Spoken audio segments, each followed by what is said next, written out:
Alright, so are these battery optimization tools really good, and do they even work? Well, absolutely not. That's why I'm going to show you methods and steps that you can take in order to actually increase your battery life on your laptop. On top of that, I will include a setting that you can change on your laptop if you have an NVIDIA graphics card that will also drastically improve your battery life. So with that being said, let's get started. Okay, so the first thing that you want to do is go ahead into the description, and you can go ahead and copy this. It's a battery report command that you can apply onto CMD. So go on and search for CMD, it's command prompt. So go ahead and paste that command and press enter, and now there should be a file created. So all you have to do is now copy the second file location and just press the Windows key and R together, and you'll be opened up to the run window, and go ahead and paste it onto the run window. Alright, so once you are on this battery report, if you go all the way to the top, you can actually see two things. One is the design capacity of your battery, which is 97 watt hours, and then you can also see 85 watt hour as your actual full charge capacity. And that is true, that makes 100% sense. Your laptop will never be fully capable of charging up to what your manufacturer is advertising it as. That's not possible, like, realistically. So if you go all the way to the bottom, you can see this chart.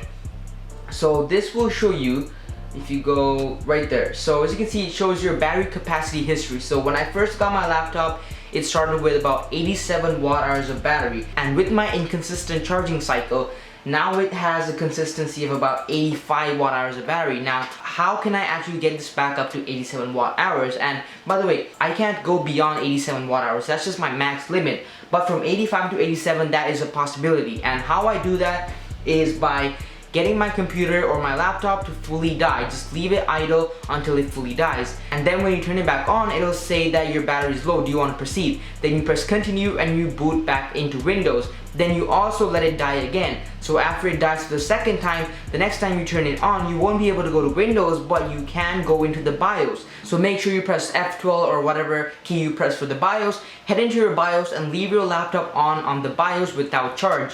And eventually it'll turn off, and that'll be like the full end of it. You can't turn it back on no matter what. So once you get it to like the full dead status, just close your laptop and charge it, and keep it for about however long your LED stays on for. And yeah, once it's full charge, get it back onto Windows, and that's how you recalibrate your battery. Now, I don't recommend doing this a lot of times, so a handful of times would be good.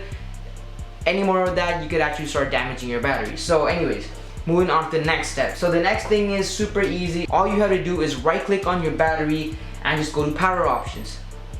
Now over here you can have different power plans. So if you go here and press create a power plan, you have balance, power saving, and high performance. And I have my balance fast mode, which I renamed it to, and power saving. So I run it at fast mode pretty much all the time when I'm at home, but power saving drastically saves your battery because it changes your screen timeout times, your screensaver time, your brightness. It changes all of those features to actually help you with your battery. And after you change your power plan, you can do another thing which will enhance your battery life. Go ahead and enter your notification panel or whatever, and press the button that says battery saver. You might have to press that expand button right there, look, and it's on the left bottom. Just press battery saver and there you go. That's another addition to what we did before. Okay, so the other thing that you can do is actually right click on your desktop, go into display settings, and over here, as you can see, I have a 4K resolution, and that, if you didn't know, consumes a lot of energy, because the more pixels the graphics card actually has to push, the more energy it takes, and the more energy it takes, the more battery that it wastes. So we're trying to save battery here, so go down to 1920 by 1080, and it looks quite different if you're going back from 4K or something, but it will definitely save battery life, and that's what we're trying to do here. So once you're done doing that, the other thing that you can actually do is go into settings on your computer and search for, let me make it big, and search for battery. Boom. Now go into power and sleep settings, and over here, if you go all the way down to battery, there you go.